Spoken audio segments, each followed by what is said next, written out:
Hey TCS TV viewers, it's Evelyn coming to you live from the camera store. I'm going to be your host tonight.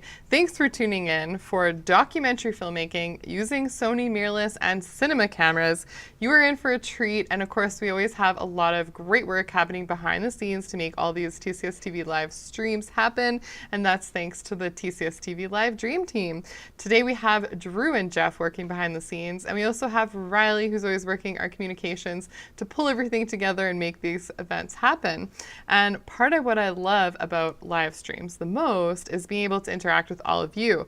And so if you're on the live stream tonight, make sure that you comment and interact with us, ask questions throughout the entire event, let us know what your thoughts are, and we'll try to get to as many of those comments and questions towards the end as well as throughout the interview with our guest tonight. And if you aren't familiar with our guest tonight, we have Jesse Mann and Kim Capriel, who are no strangers to the creative world in their community of Lloydminster and have internationally traveled to film and to photograph weddings. Kim left the Philippines for a dream of starting a videography business, and although he had been in Lloydminster for 8 years, it is like he'd always lived there. His connection to the people in Lloydminster and the surrounding community is remarkable. He has built Nara Studios into his business that it is today, and his work has had a special touch. He continues to expand, grow, and will continue to cover weddings and commercial videos here and abroad amongst working on a larger scale projects with Jesse through Twofold Films, Inc. Now, Jesse Mann has a master's degree in education and has worked in education and communications for nearly 15 years. She's photographed over 300 weddings, but her desire is to work in film and started when she was just in high school, and we're going to hear a little bit about that today. Her and Kim have partnered on personal education stories, commercial projects, and have even worked with the richest companies in the world, although they had to sign an NDA, so we're not going to hear too much about that tonight. But while these two have a deep resume in their own rights, it was time to formalize a new plan, business, and vision for the creative projects in Lloydminster. They are learning by trial and error and have committed in every free moment they have to telling the story of 14 young women on their quest to win ACAC gold, a gold that they achieved on Saturday. And they are off to the Nationals next week in Nanaimo. So this is a first in their college history, but this has been a year in the making. Thanks to Sony, they have captured as many details as possible to help showcase the grit of these athletes and to accomplish big goals. This documentary will be about basketball, but it's also not about basketball at all. Think women in sport, mental health, resilience, and power. We're going to learn how Jesse and Kim have been there with every step of the way, capturing their perfect season, and what it takes to win, to overcome the tough day-to-day developments in life, and what it means to dedicate yourself to something completely. And so now I'm going to take the opportunity to welcome both Jesse and Kim from Twofold Films to TCS TV tonight. Thanks, guys, for joining us. Thank you so much for having us. Thank you for having us. Absolutely. And of course, on behalf of the camera store and Sony, we're just so thrilled to hear about your stories and just how you've been able to work with the Sony equipment, to be able to do your documentary filmmaking, to be able to tell these stories. So yeah, welcome to the show. Yeah, thank you guys so much for having us. You guys have been a massive part of getting us gear when we needed it, getting us gear before it was on the shelves, making it as affordable as you possibly could. We would not be here today without the camera store, and obviously Sony is why we're here. I have to start and tell a story about this thing today. So I'm holding a handy cam from probably 20 years ago. This feels very full circle for us today. So this little gem beside me, I was 14 or 15, and I had won, I'll keep it as short as I can, but I had won some cash barrel racing. And my mom wanted to teach me the responsibility of having that kind of money and said, this is your money now to pay your entry fees for the summer. You're going to have to pay some gas. And Monday morning, my friend Sarah and I went down, I think we half hitchhiked to Walmart, I believe at the time, and spent all of the cash, we were counting pennies. Sarah threw some money in, I think, and we bought this Handycam, and it was just for us to have fun with. And we have, like, no joke, hundreds and hundreds of hours of us from high school running our own show And this feels pretty full circle. I had to call Sarah today and my mom today to get kind of the details of the story straight, but mom said she's definitely not so mad at me anymore now that we're using Sony's obviously to make a documentary. I don't think she quite believed it would get to that point. So well, I'm glad you upgraded, even though it still works. I'm glad that you've upgraded, and we're going to talk about the evolution of your gear, even from the start of this project to where you are today.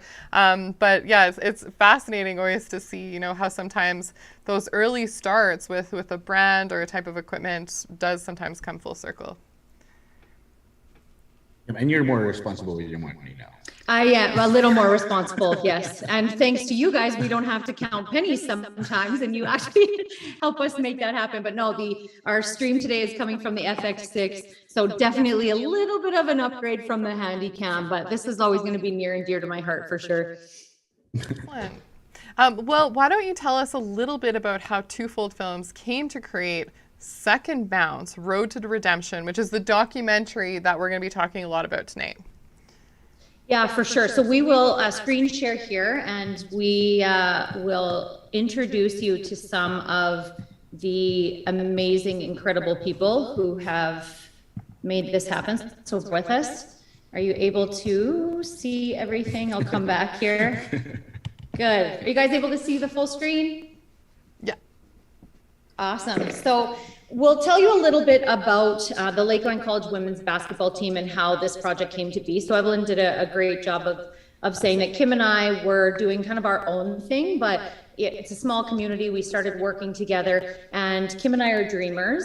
And we always believed that a project and a production of this size was possible in Lloyd. And another fellow dreamer of ours would be Chris King. And so Chris King is the head coach of the women's wrestlers basketball team. And he came to us in the spring of 2021 and made the pitch. He's known us a long time. And he said, I know you guys have always wanted to do a big scale production like this. You should cover our basketball team.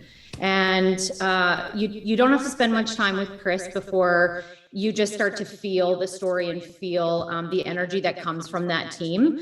And we were looking for a challenge at the time, and he kind of believed in us to make the pitch. And it wasn't long before we believed that these girls could accomplish their goals, and we were bought in completely. Chris is a very colorful and passionate coach. I hope you guys all watch the documentary, and you'll see some teasers today. So he's kind of TV worthy in his own right. But it's his passion and his grit that he has and has built just the most incredible group of women on this team. So these are the lovely women that we get to follow around and spend so much time with. There's 14 of them on the team, and Chris believes in them. And you just hear him talk and you know that they're going to win. And I don't know for us if we ever questioned that. And so we just bought in and said, yeah, we want to tell the story of you guys winning ACAC gold and winning a national championship. It was never, are we going to lose? Are they going to win? Definitely some people asked those questions of us in the beginning, but for us, we were just completely bought in. And then the question started with, how are we going to get the gear that we needed, which Camera Store was a big part of. We knew it was going to be Sony. There was no question in that. And was the gear even going to be available during the pandemic that we needed? That was a big question for sure. And then you said it best, like, there's a lot of things we don't know about filming on this scale, just even legal issues, financial, how to get somebody to back this. We've learned a lot about filming in big public places like that. So there was just a lot of questions for sure.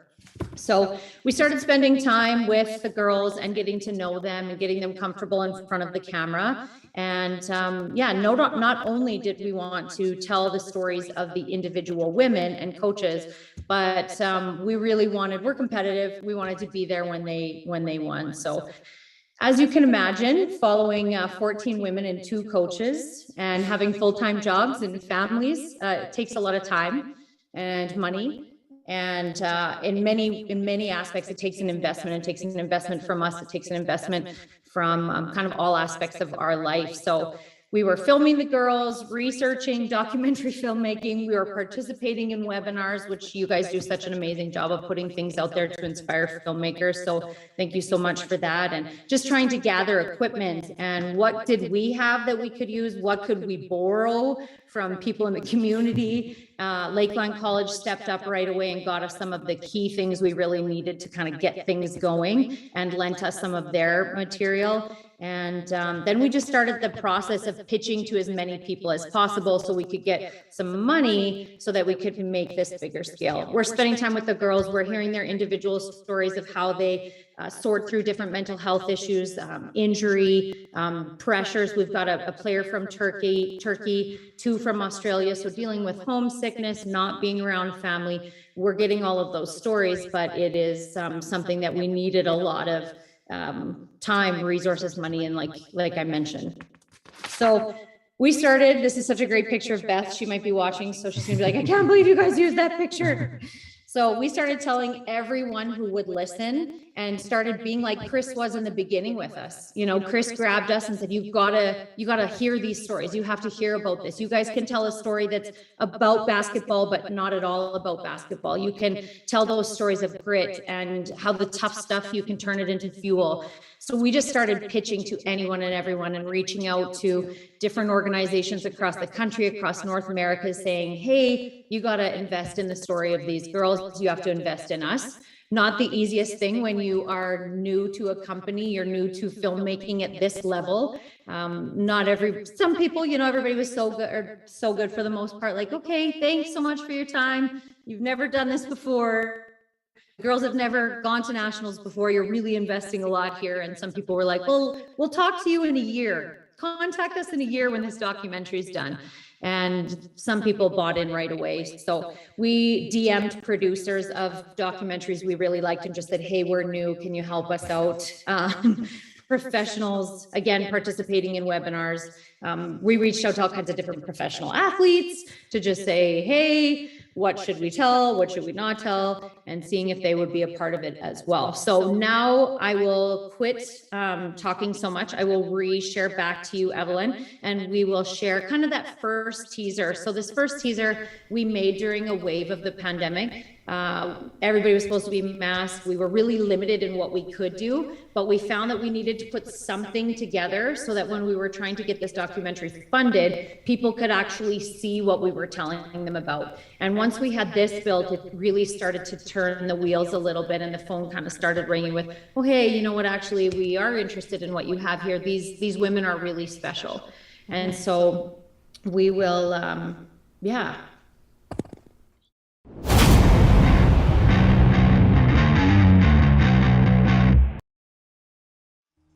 This team, right, will be different than the team we had on the floor last year. Some of you guys are part of a team that won 2 years ago. I need you guys to all realize that the team that won 2 years ago is not this team. I've had like a really weird relationship with basketball lately. We have to have a little sense of urgency. All day, Bill. Chris is aware of it. He is obviously 100% on your side. It's not just basketball now, it's your marks, pressure from parents, all the haters. You're getting frustrated at us for trying to figure out stuff, and you're just taking it all out on us like we're not trying to figure out a solution here. My sacrifices come from my family. They lose time.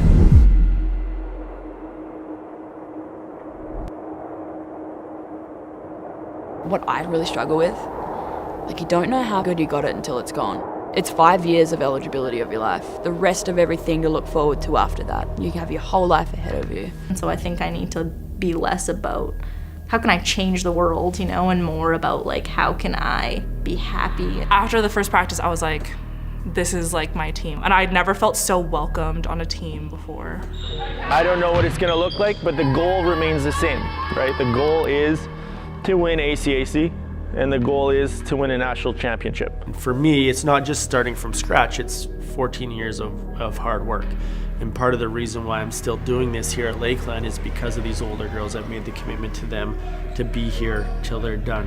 It will be tough to see COVID take that away. I play for him. He's just like believed in me way more than what I've believed in myself. I couldn't take it at this point because I'm like, I literally didn't like work my ass off for this, left my family for like someone comes up and says like, oh, it's canceled because of this virus. I am now potentially dealing with year 2 of what ifs on stuff that's out of our control. Feels good to be back.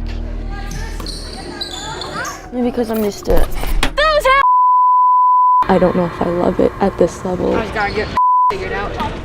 So now I have to put up with practice because we're not ready to go. Yes, Jaden! I'll see.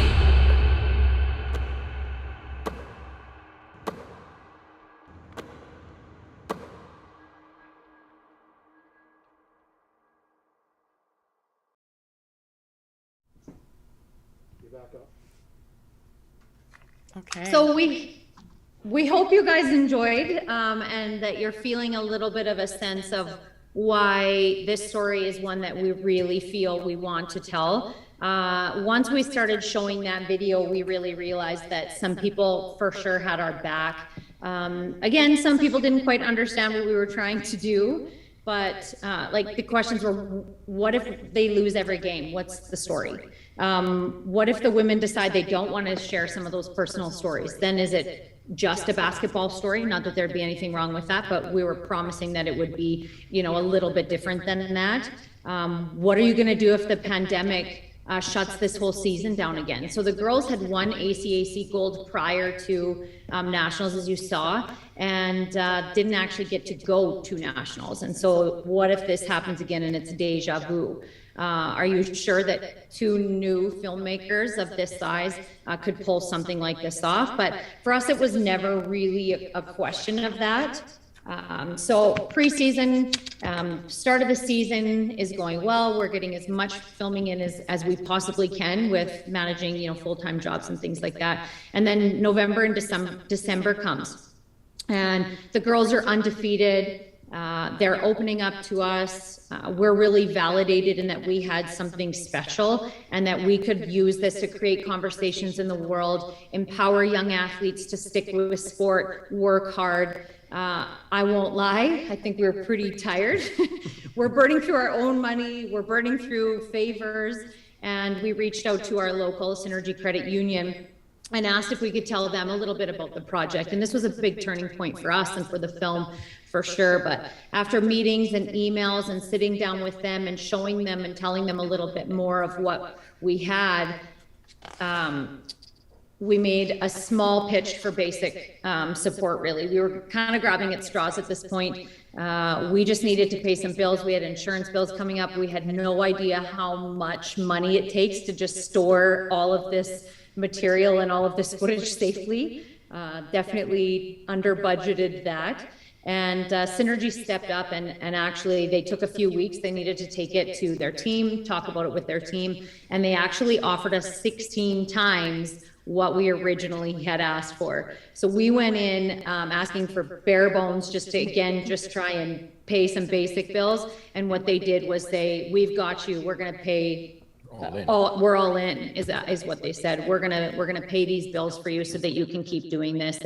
And once they met with the girls and we announced this to the community, they're obviously so invested. And Synergy Credit Union is incredible in our community and do all kinds of different projects. But this, with being kind of a first production in our community of this size, and then to see it and believe it, it felt like that belief from Chris to us and us to the girls, and then Synergy and kind of supporting the whole thing was really special.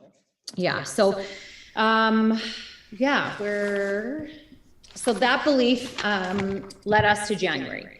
And so January to last weekend, we were able to increase our crew, increase gear, different things like that. And the girls continued their undefeated season and have been playing so hard, and again, opening up to the camera, and they're facing all kinds of different things. I think we both are so excited for the documentary to come out, because a lot of people come to the games and support the team and go to basketball games, go to soccer games, go to football games and support the athletes. And you hear about what people face to play at that level, but you don't really see it. And we've kind of been so lucky to have the girls give us that freedom to that access to show what it really takes to win. Now that they've had this, perfect season, and knock on wood, this continues straight to a national championship. I think a lot of people will look and be like, oh, well, they're good. It was easy for them. When this documentary comes out, people will see what it really takes for this group of 14 women to pull this off. Chris was just recently awarded Coach of the Year again in the ACAC, Tory Player of the North, just a lot of different awards coming to the girls that they very much deserve. And as Evelyn mentioned, we always believed that they would win ACAC gold and they would go to nationals. There wasn't really a question of that. It was leading up to, and I think, you know, different people know what we're trying to do, and it's leading up to that final game. And I'm getting, you know, the odd message about, what are you going to do if they don't even make nationals? What is your storyline? I'm like, they just will. They just, we know that they're going to. So we've put together this gold medal footage that the team winning. And you can kind of pay close attention there. Kim can speak to that a little bit about, there's a lot of different cameras that are kind of featured in what we'll show you. And we don't have like voiceovers really, or haven't made it fancy yet, but. Yeah, it's nice to showcase all the gear that we have up to this point. And we're gonna talk about how we evolved our gear from the very beginning in May to where we're at now. So it's nice to showcase all the 3 cameras that we have and all the audio equipment that we have. So many different cameras being used in what you're about to see, a lot of different audio. One piece we'll talk a little bit probably about today is this player mic that's a flexible, waterproof, that the athletes can wear, that we're able to even hear them whispering under their breath during a game. And so you'll hear a little bit of that footage as well. So if any of our girls have joined us, this is the first time they've seen this. It made me kind of ugly cry today. So yeah, I hope you guys enjoy watching the Rustlers win ACAC gold.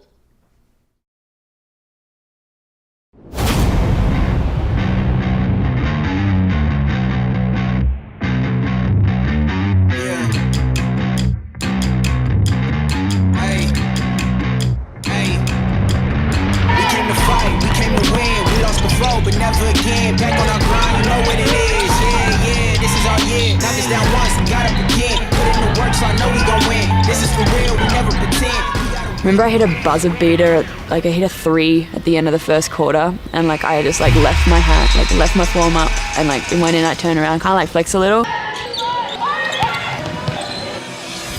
Lit up piano in I think it was 22-4. But we won. And then I remember Chris holding me. We were literally all just running to the court and screaming and everything. I got to enjoy that game a lot more, seeing the girls really play to their potential. And then down the stretch, you know, if you watch the video, I slowly walked to the back of the bench, almost off of the court, because I just wanted to take it in and see them all celebrate. Because for me, it's been 13 years, but for them, it's been, 3, 4, 5 years of just grinding to get to that point. So it was a pretty special moment, one I won't ever forget. I don't think I'll remember the game, but I'll remember that celebration and the looks on their face. But until we won ACAC and knowing and seeing the teams that were at nationals, we're we're gonna win nationals. Numbers this hour on the deadly outbreak of the new coronavirus in China. A dramatic move late tonight from the National Basketball Association. Let's talk more about the Canadian response to this new coronavirus and the first presumed case in this country. We're now joined by Dr. Mocking that as social distancing. That's in there. You'll see him come back.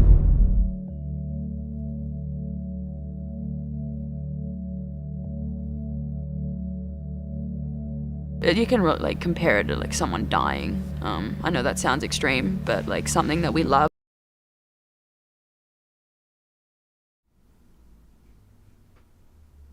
Okay, so we actually just put on the wrong video clip, but we're gonna switch it out right now. Sorry guys, we're just gonna switch right to the gold medal footage. So just hold out here. The crowd on their feet. As the seconds count away, a magical season for the Lakeland Rustlers will continue on in 2 weeks in British Columbia. Your 2022 conference champions are the Lakeland Rustlers. They go undefeated, 18 straight sanctioned victories over the North and South Division, and they defeat their rivals, the Ooks, 49 and a dub.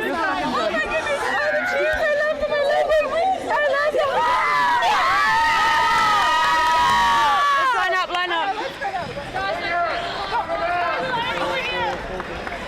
Player of the game,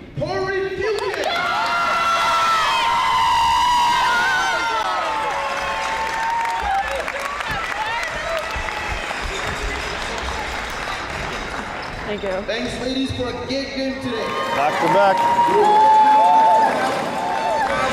I'm so emotional. Wow, baby! One more battery. Jeez. You ever think it was going to feel like this? Vice President Markey, I just want to say thank you to our student athletes this year. These last couple of years have been really tough.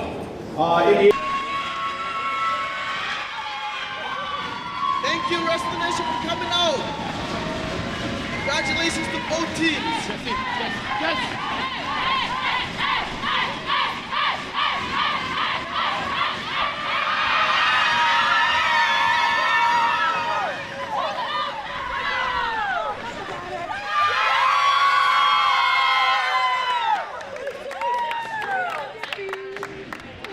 We're going to talk in the team room. I want you guys to really enjoy this moment. Not often do you get this moment, not often do you get it on your home floor.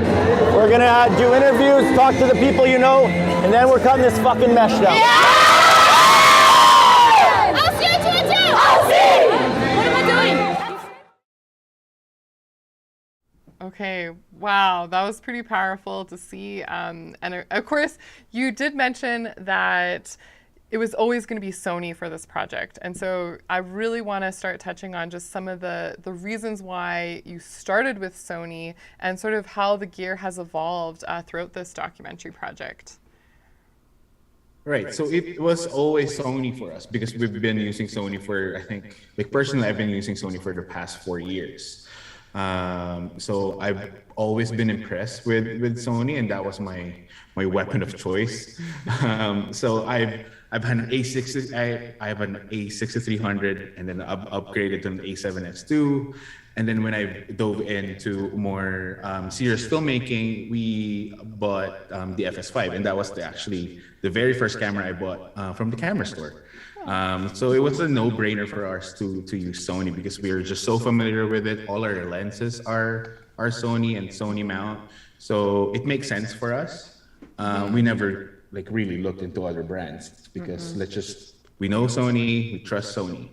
Yeah, that's a good point about the lens mount because of course Sony is all about having one mount for the lenses. So you can always adapt everything through. You don't require adapters or anything, but you can actually switch between the cinema cameras as well as mirrorless cameras, and so it's nice to have that compatibility. Yeah. Yes. And then when we started the project, and then this is where I'm going to give a shout out to my boy Jeff. Jeff is so familiar with what we do, and I always ask him about, hey Jeff, we're doing a big documentary, what do I need? And just Sony, just give me a Sony brand. What do I need? Is the FX6 okay? Is the FX3 good? So I think we started the project with an A7S III. Which is great because it's 4K 10-bit. I think that was one of our requirements. We just want to future-proof the documentary. So yeah, let's do a 10-bit 4K 60 capability. And then from then on, we just started evolving into having an FX6. And then later on, I think our latest addition was the FX3 just to have another added support. Fantastic. And I should also mention, now that we're talking about the Sony gear, that our Sony Canada local rep is actually in the chat. And so if anyone has any gear-related questions, feel free to throw them there. And if we don't get to them in our Q&A, then he's happy to answer them as well. So shout out to Anthony for joining us tonight. We really appreciate it. And yeah, why don't we talk about some of your camera, if you want to share your screen, and we can just talk about some of the different features that are applicable to you when you are choosing a camera for documentary filmmaking.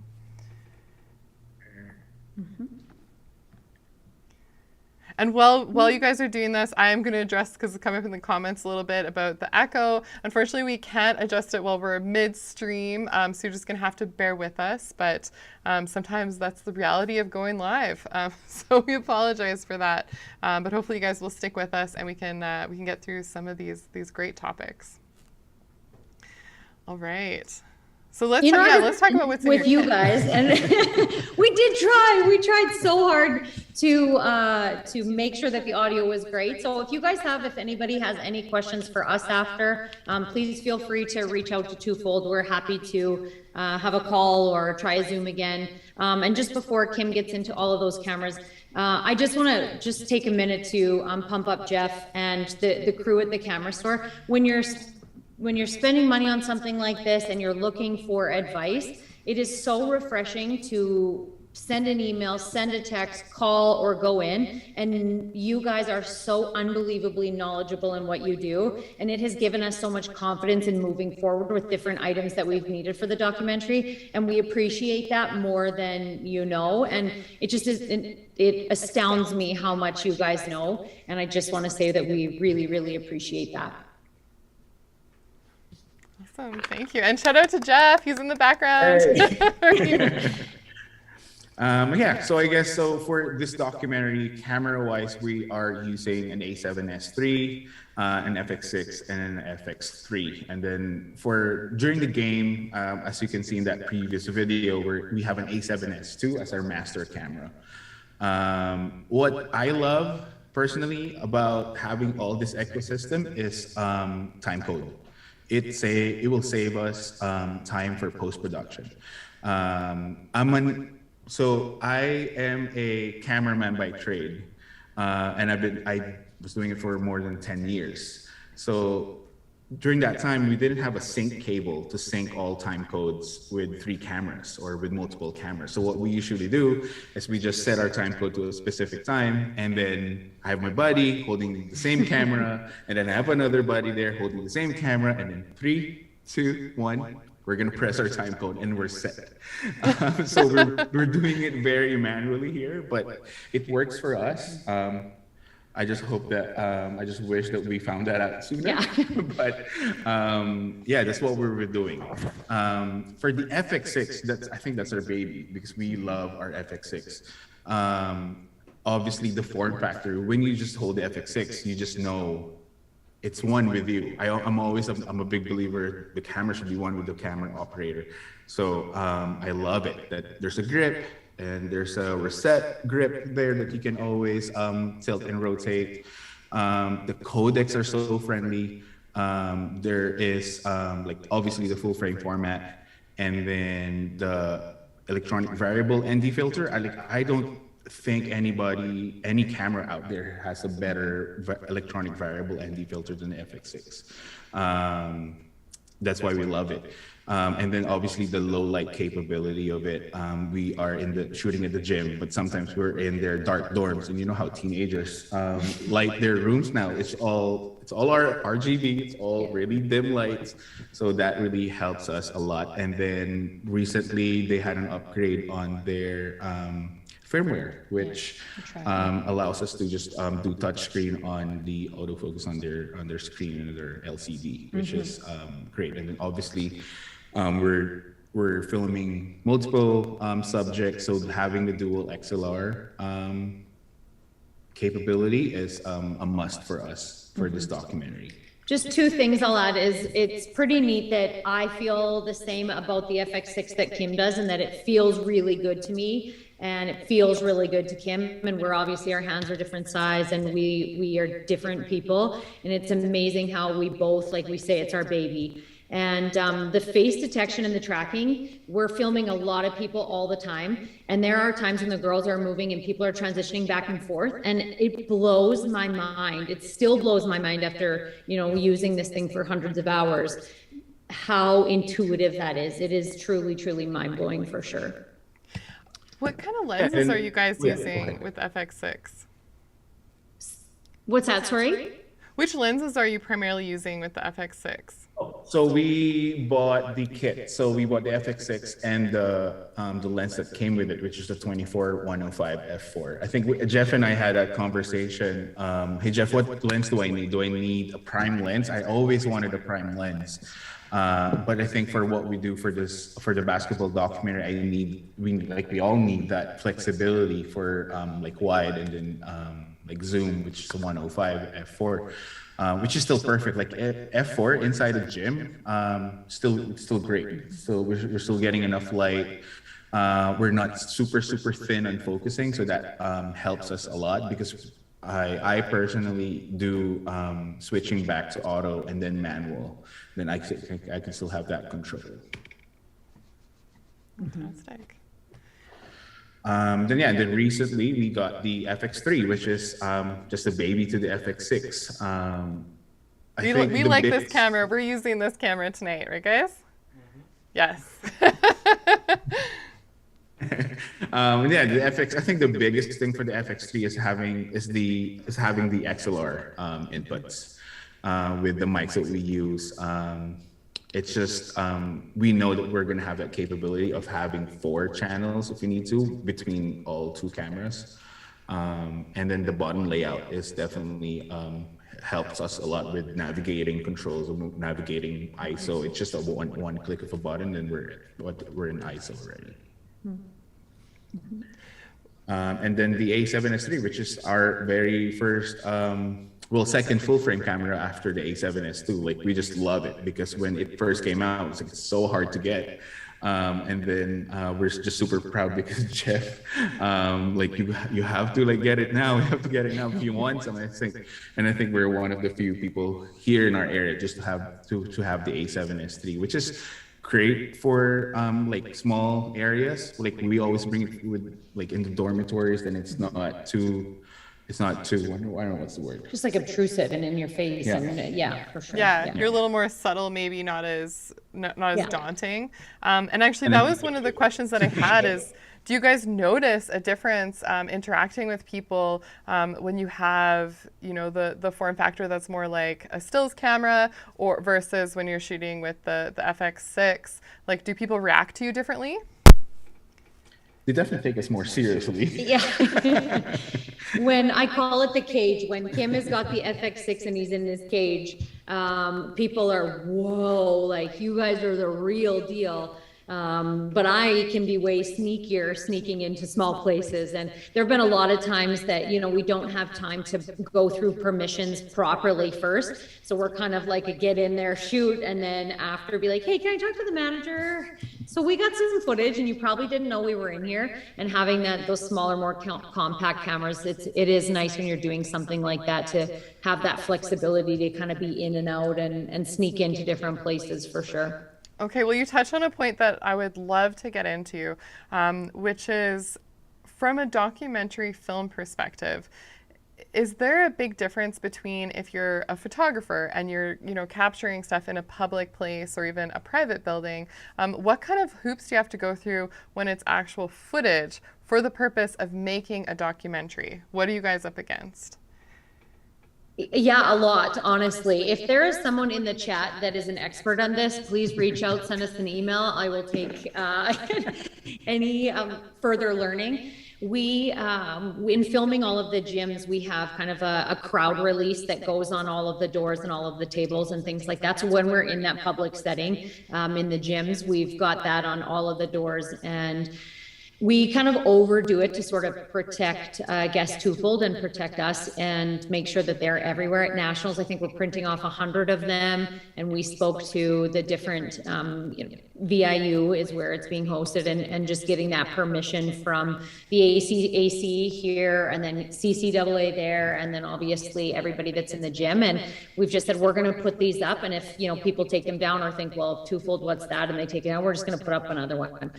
It's a lot of learning about legal and consulting with lawyers and all of that fun stuff, but we're doing the best we can and hope that we have kind of crossed our T's and dotted our I's. And but that crowd release is a big thing.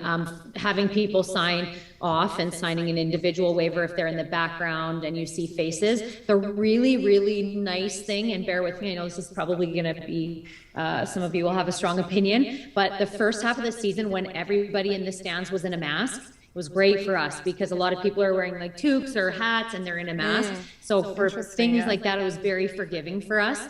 And then second semester, we've got 4 cameras on the go sometimes. Masks have come off, and providing, you know, we have those releases at the doors to get us out of having to get individual, but we're not scared of tracking people down and saying, hey, can you sign this? And probably should have done more of that in the beginning. We'll have a lot of chasing around if we use some of the shots. So definitely recommend learning all of that before you start, which we didn't, but we're learning now.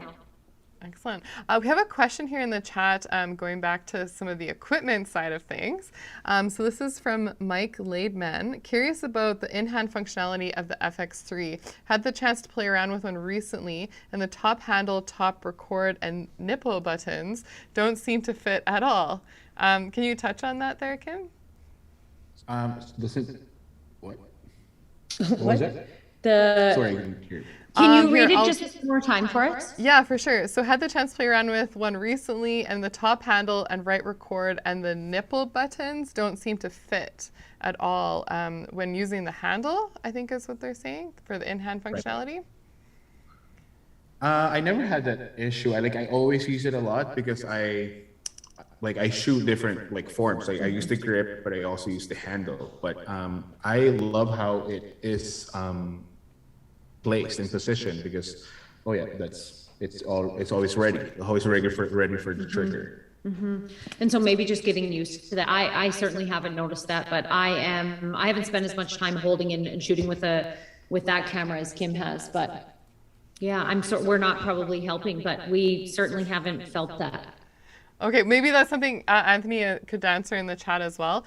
And I should also mention that if there is anybody that's interested in purchasing some Sony gear, if you've registered for this event, we are going to be sending out a special offer to the people that registered. But if you didn't and you're just joining us now, then you can email me. My email address, I'll put it in the chat right now, but it's evelyn@thecamerastore.com. And then that way you guys will be able to be added to that list if that's something that you're interested in. We have some special offers that are part of this this event with them sponsoring. So thank you again to Sony. You have to give them another shout out on that end as well. But yeah, I mean, I guess when it, actually we have a follow-up here that if you hold it like you would a mirrorless camera, you can't reach those top buttons, but he has fairly large hands. So I mean that it might, just be a usage thing, getting used to it. It's hard to say. Sounds good. Now, can you guys talk a little bit about any tips that you have with using some of the Sony cameras for your workflow? I mean, you're switching between different cameras. Are you always shooting in the same profiles? Can you speak to just some of the different options that you set up? Right. So we chose to shoot an S-Log3, which has a higher dynamic range.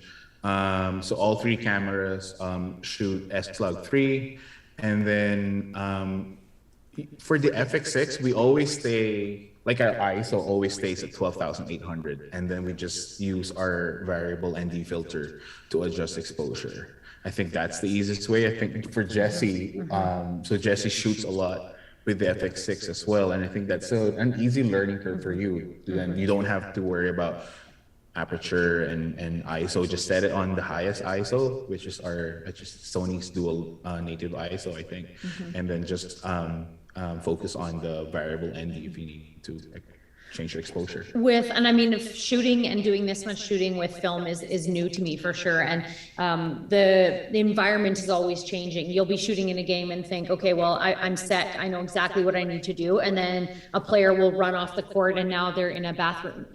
So for me, having those things set and using that filter has made it so that I probably drive Kim crazy. I'm like, was that okay? Was that okay? Did I get it? What was the light? So having that be kind of consistent has certainly been nice for me, who is essentially, and I mean, Kim is a new user with with these newer cameras as well. But it certainly made things easier for us. And then just the time code, like we're a small crew and we have multiple cameras. So I think the time code was really, really We don't important all have for to us. go 1, 2, 3, go. 1, 2, 3, go.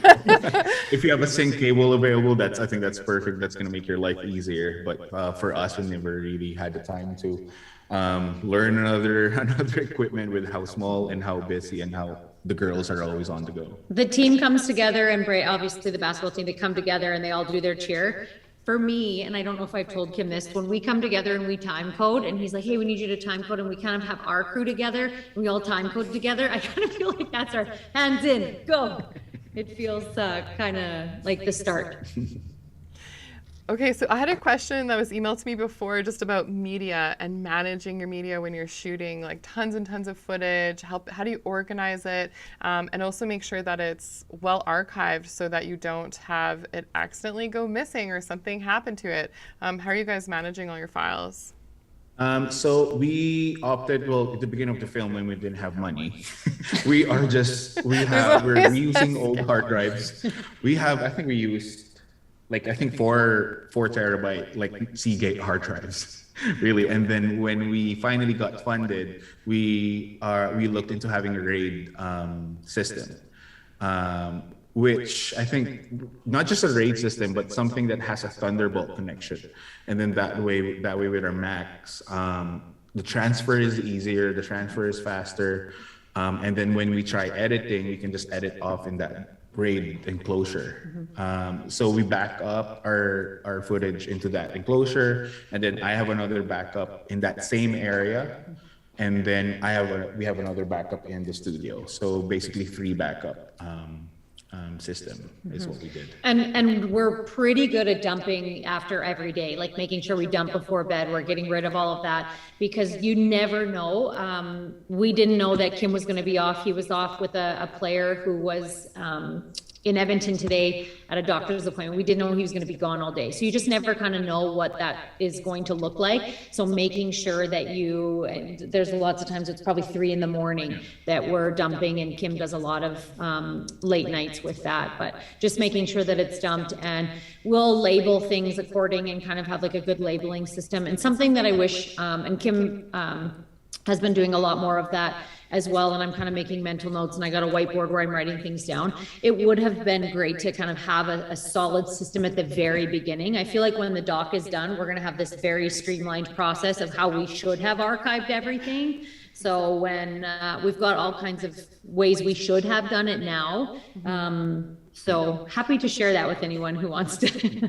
And I think what we've been doing is, since we're there every day, and we still have no idea if we're doing an episode or we're doing a 2-hour documentary, but sometimes what we do during the game or during a practice, if there is a significant moment during that time, we write it on our phone and then date it. And then we have like a mock-up episode ideas. And then, this will be good on episode 1. And then another scene happens on that very same day. This will be good on episode 4. And color bars. And color bars, everything. So during the game, if there's a good highlight, or in practice, if there's something that significantly happened, I'm gonna color bar after that clip, and then in post-production, I would know that that's a clip that we need to use. Pull it. And it will be just make it easier. Now you guys have touched on that you have learned so much throughout this whole process. What would you say was one of the bigger mistakes that you made in the documentary filmmaking process, and what did you learn from it? How did you overcome it? Yeah, I don't know that we realized what we were getting into with this in the beginning. I mean, finding a funder first would have saved us an immense amount of stress. And there's a lot of things we did on a shoestring that we were pulling together. Now with this and the way that it came to be, Twofold has really evolved into Kim and I starting this, incorporated company together. We didn't have that prior to Second Bounce and beginning this.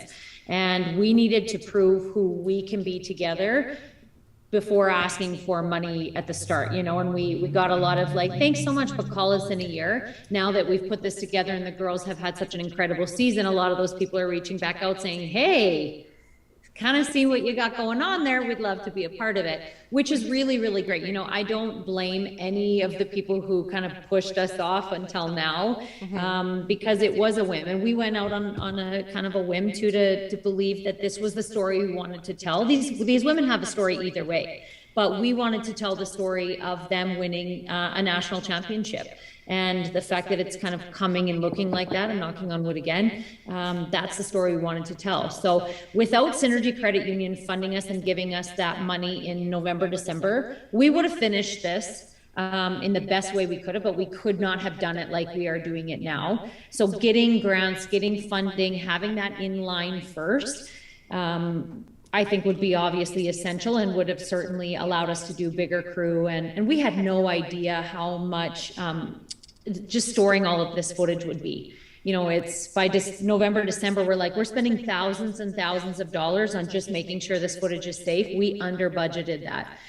In our budget, we never even budgeted really for gas, hotels, and food. We were just more worried about things like memory cards and gear and things like that. And it's pretty expensive when you're on the road, and especially in Nanaimo, there's going to be 4 of us, and car rentals and hotels. We didn't budget for any of that, which is like almost embarrassing to admit, but we were more concerned about putting it together and having, you know, that gear. So that and the legal piece, I think we made not a big mistake. Again, we hadn't done it. So just knowing exactly what you need to have done, so that when this is all said and done, you can be like, okay, I feel really confident we're not going to get sued by whoever for having a random logo, or we missed a face, or we missed a person. It's pretty stressful thinking that it's going to come out and we've missed something. But I think money and legal for us was a big thing. We wish we would have known more.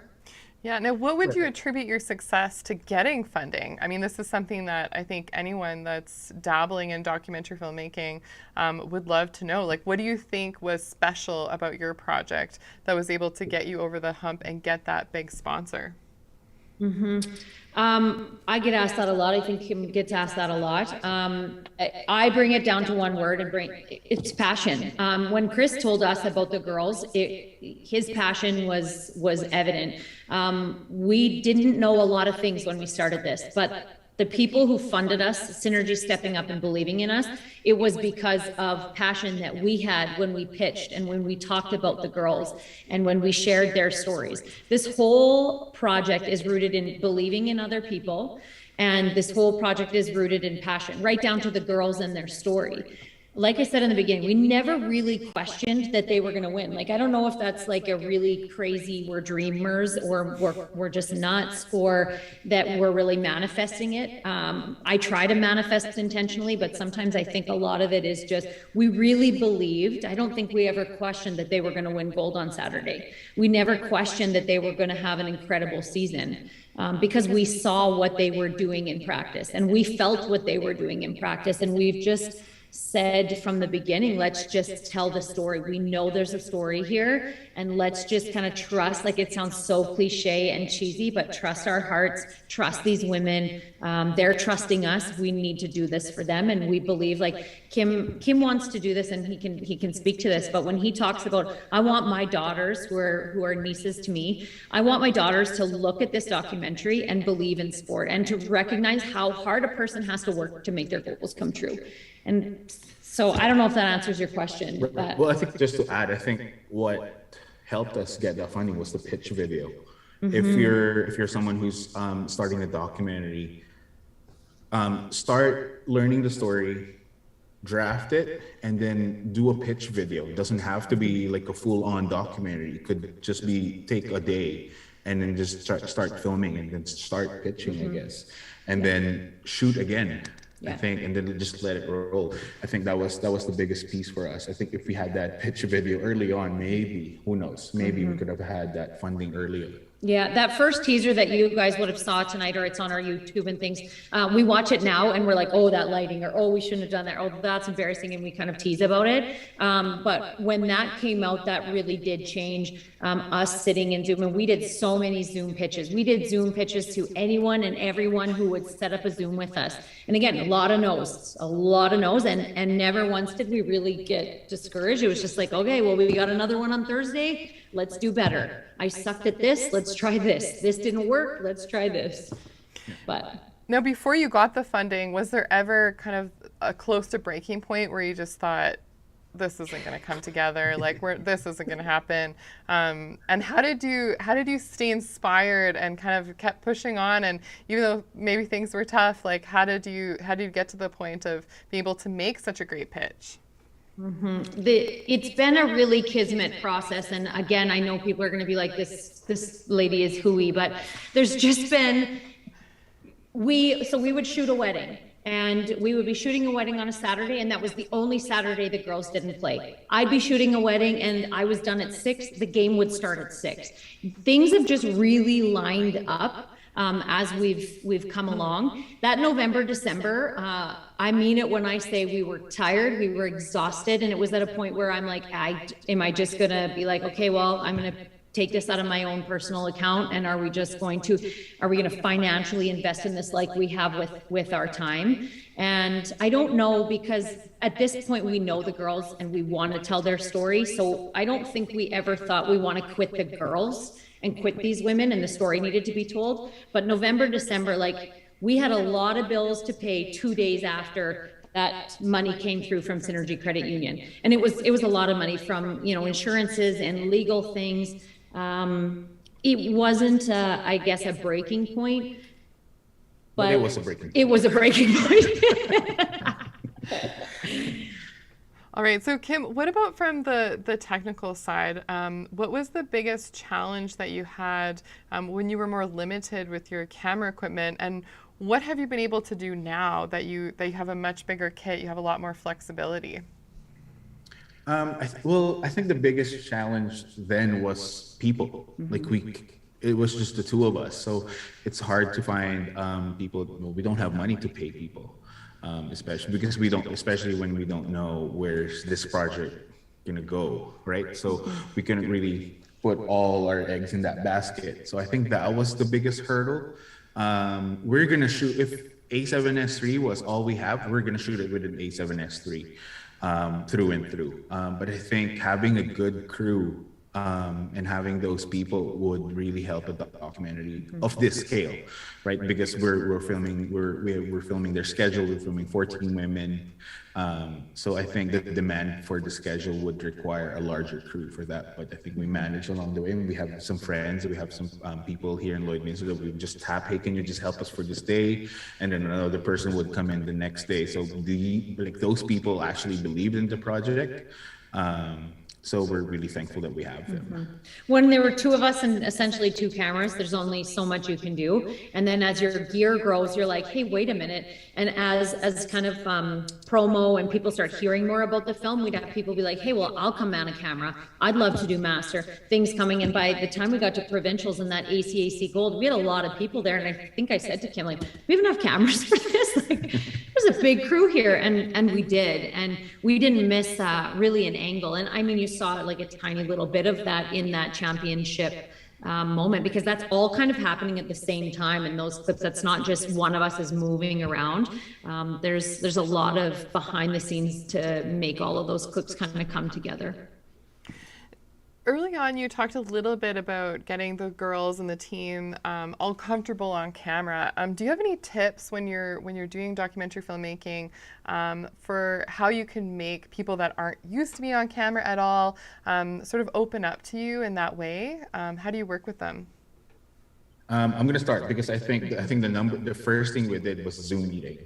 I think if it wasn't a pandemic, we would sit with them, put the camera down, talk to them as the person, and then learn their story. I think that's the first step we took. That's really good. And then the girls kind of like trusted us, not because of that, but started to build that trust, I guess is what I'm trying to say. With no cameras, I'm an actual person, I'm a real person. This is me, my name is Kim. I have 3 girls, I have two girls, I have 3 kids, 2 girls and 1 boy, that I'm always inspired. That I hope you'll inspire them as well. So I think that was the first step. Having Chris support us, I think, and I mean, we can only speak about women's sport. These women really trust Chris, and Chris really trusts them, and they are just a locked-in group and are so loyal to each other. And penetrating that was, not that it wasn't easy, but it took some trust for sure. And having Chris say, like, guys, you can trust these two. We're going to get to see this. I think a tipping point, and I don't know if any of the girls are in the chat, they could say something, but a tipping point for us was for sure getting to know them and being around them a little bit. But when they saw that first initial teaser video, they're like, oh. Okay. Like, Jillian was so cute. She jumps up and she's like, I want to know how it ends. And we're like, so do we, Jill. Tell us, Jill. This is like months and months and months ago. So that helped because they're like, oh, okay, I get it. I'm going to give Tori and Bill Gay all the props in the world. You saw them in that teaser video. There is a little bit of, I think, built-in comfort with this age demographic. They're around cameras all the time. They're around their phones all the time. A bunch of them are making TikTok videos. And the amount of confidence this group of women have, where they're coming at the end of a practice dripping sweat, and we never hear like, oh, how do I look or fix my hair? It's not, they're just like, okay, I want to get the interview over with. So a lot of them come with that confidence to begin with, but getting the coach to trust, spending as much time with them as you possibly can. We love the times when, Tori needs a ride from one place to another and we're just hanging out with her one-on-one. That allows for a lot more easy of a transition when you put a camera in her face and you're like, okay, hey, can you tell me about your most intimate, struggle with mental health? We weren't really asking those questions too of all of the players in the beginning. That has kind of grown into the interviews, other than really Tori, who was willing to just open up her life kind of off the hop. It's just been a gradual progression for sure. Fantastic. And now that you've immersed yourself into this story, into this sort of sports story, but also into the personal lives of the people involved, do you see yourself continuing down that path with other people in sport, or do you think that this is kind of like a unique project and you might do something completely different? I want to know what Kim says, so I'm going to let him go first. We've talked a little bit about it. I'm going to be honest. I'm like, should I admit this? I don't love basketball. I find it is, and especially at this level, there are times that Chris is speaking to the girls and he's speaking so fast and using all of this like fancy basketball language, and the girls are like, yep, and they go and do it. And I'm like, you guys, there's no way what he just said to you makes sense. And I've spent like hundreds of hours and I still don't know this game. That said, it for me isn't that love for a sport, this specific sport, that makes me love doing this. And it's the women, where Kim, I know it's the women and it's those stories that he's passionate about. Basketball is his jam. So sports is not something when we, we're dreaming about doing a big production. Sports wasn't really at the top of our list. It was Chris saying, hey, we believe in these stories. And Kim and I had done different smaller scale with our friend Kristen Travers, done smaller scale educational empowering stories. We're all about when people take really, really tough stuff and turn it into fuel to grow, to be better, to help others. So if anyone has a story about going through a really tough time and using it and bettering themselves, bettering the community, that stuff just pulls at us. We've talked a little bit about wanting to do some work with residential school survivors and our local First Nation and Métis populations. We did have Baseball Alberta reach out just to say, hey, like, hear what you guys are doing. Let's chat down the road. I don't know if anything is a no for us. It's just a matter of if it's that kind of ignites that passion for us and turning that tough stuff into fuel. If it's the right project, I guess, right story, and we're in the right place and right mind. Like, obviously, I think the biggest hurdle for us is like time. And props to Chris for allotting a lot of like time with these girls. Now we see it firsthand how much time he's spent working with these with the Lakeland women's basketball team. Absolutely. Yeah. All right, well, I'd love to show the second trailer that we played a little bit of earlier, but we'll get to it. But before we do, I was wondering if there was any other tips that you have for people that are aspiring to be documentary filmmakers that you wish you knew in the beginning that you know now. I'll jump in and Kim can think about his. Mine is just ask for help. It's one thing to pitch and to do a lot of that, but just actually ask for help. There's a lot of people that are willing to spend time, energy, money on doing something like this and not be scared to drop into DMs, as silly as that sounds. We very early on used a connection who knew a guy, who knew a woman, who knew a guy, who knew a, and then you end up in some of these Zooms and texting back and forth with essentially complete strangers who have been where you are and gave us so much incredible support. They're through Chris's wife, Courtney, who's been amazing at connecting us with, her name was Janice.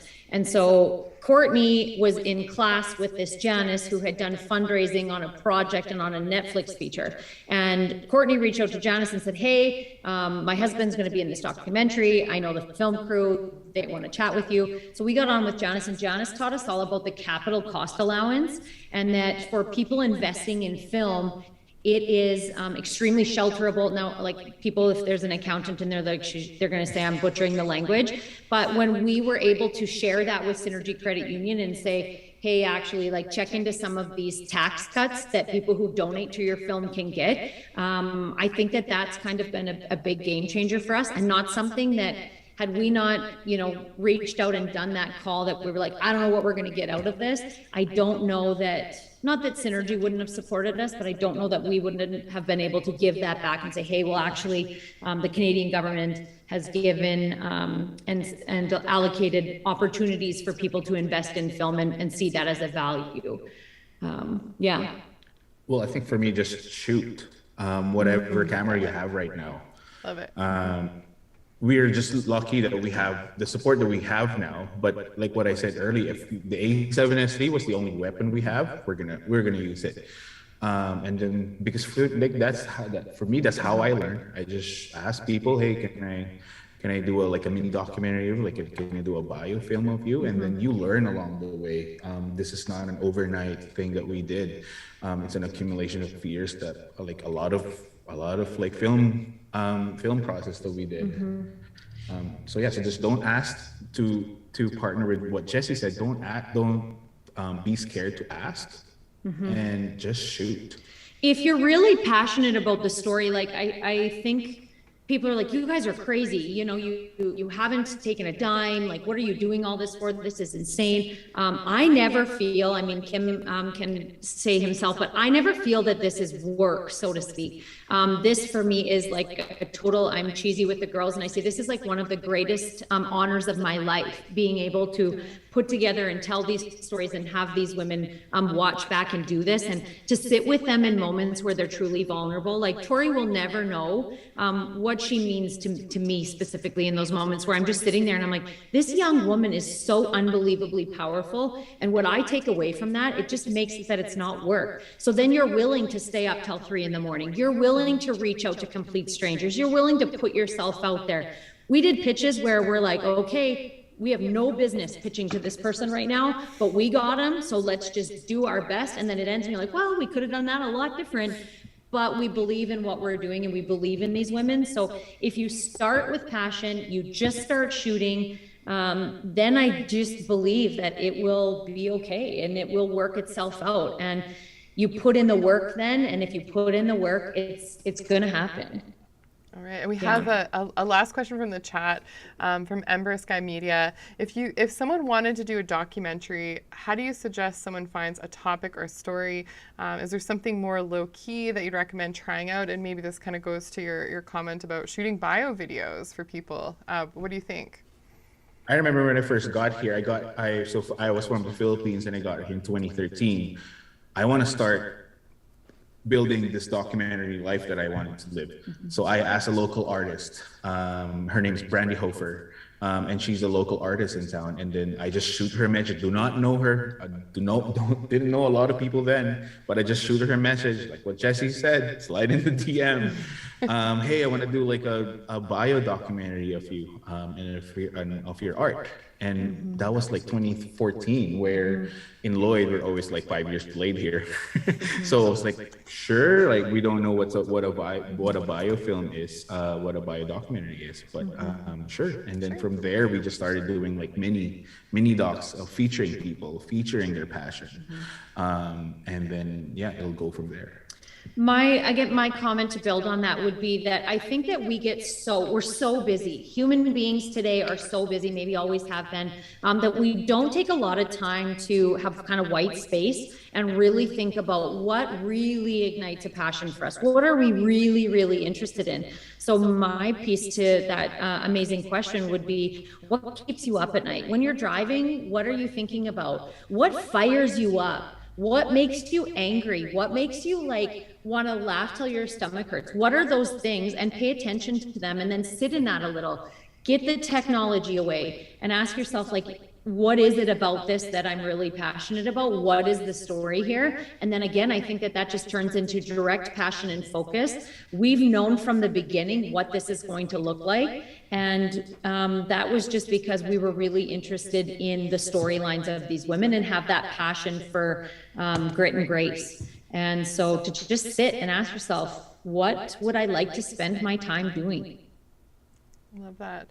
Well, I'd like to end tonight with your trailer. And so before we show it, what I'd like to do is just thank again to you both for joining us tonight, sharing your story and how this all came about so that you could share the girls' story in Second Bounce. It's such a fantastic project, and I really can't wait to see it. And I guess on that note, where do you think people are going to be able to see it once it's completed? This is when we want to just be like, and pretend that the screen is frozen.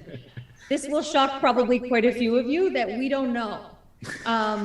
We don't know that yet. We know that it's going to work out. That's part of this whole process is pitching and where is this going to end up. I mean, our absolute dream would be a streaming service. That's what we're striving for. The further along we got in the journey and the different people that we've met, we realized that that's a possibility sort of, I think, for us now. We're going to make sure that as many people as possible learn from the stories of these women and the two coaches.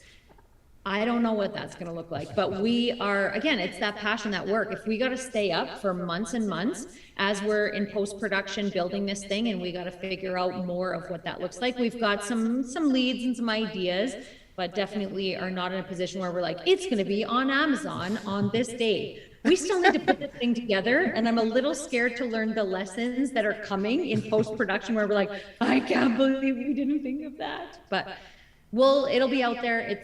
I promise, and Evelyn will make sure that you're still in it. You're still in everything. So yeah, let's keep in touch on that. And of course, for all of our viewers, we'll make sure that we're part of sharing that out to the world, because I think it's very important. I also want to thank again our sponsor tonight, Sony Canada.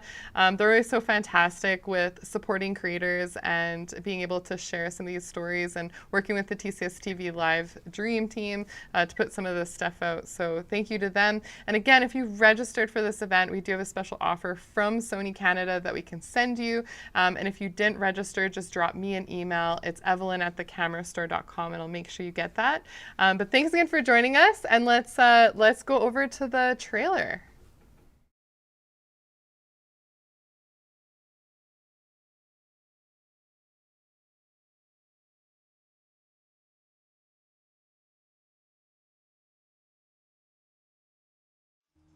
This team, right, will be different than the team we had on the floor last year. Some of you guys were part of a team that won 2 years ago. I need you guys to all realize that the team that won 2 years ago is not this team. I've had like a really weird relationship with basketball lately. We have to have a little sense of urgency. All day, Bill. Chris is aware of it. He is obviously 100% on your side. It's not just basketball now, it's your marks, pressure from parents, all the haters. You're getting frustrated at us for trying to figure out stuff, and you're just taking it all out on us like we're not trying to figure out a solution here. My sacrifices come from my family.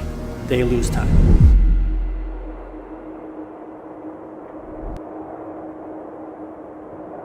What I really struggle with, like, you don't know how good you got it until it's gone. It's 5 years of eligibility of your life. The rest of everything to look forward to after that. You have your whole life ahead of you. And so I think I need to be less about how can I change the world, you know, and more about like how can I be happy. After the first practice, I was like, this is like my team. And I'd never felt so welcomed on a team before.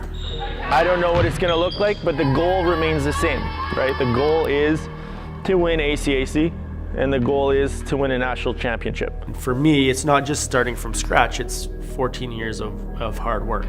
And part of the reason why I'm still doing this here at Lakeland is because of these older girls. I've made the commitment to them to be here till they're done. It will be tough to see COVID take that away. I play for him. He's just like believed in me way more than what I've believed in myself. I couldn't take it at this point because I'm like, I literally didn't like work my ass off for this, left my family for like someone comes up and says like, oh, it's canceled because of this virus. I am now potentially dealing with year 2 of what ifs on stuff that's out of our control. It's good to be back. Maybe because I missed it. I don't know if I love it at this level. I just gotta get figured out. So now I have to put up with practice because we're not ready to go. Yes, Jaden!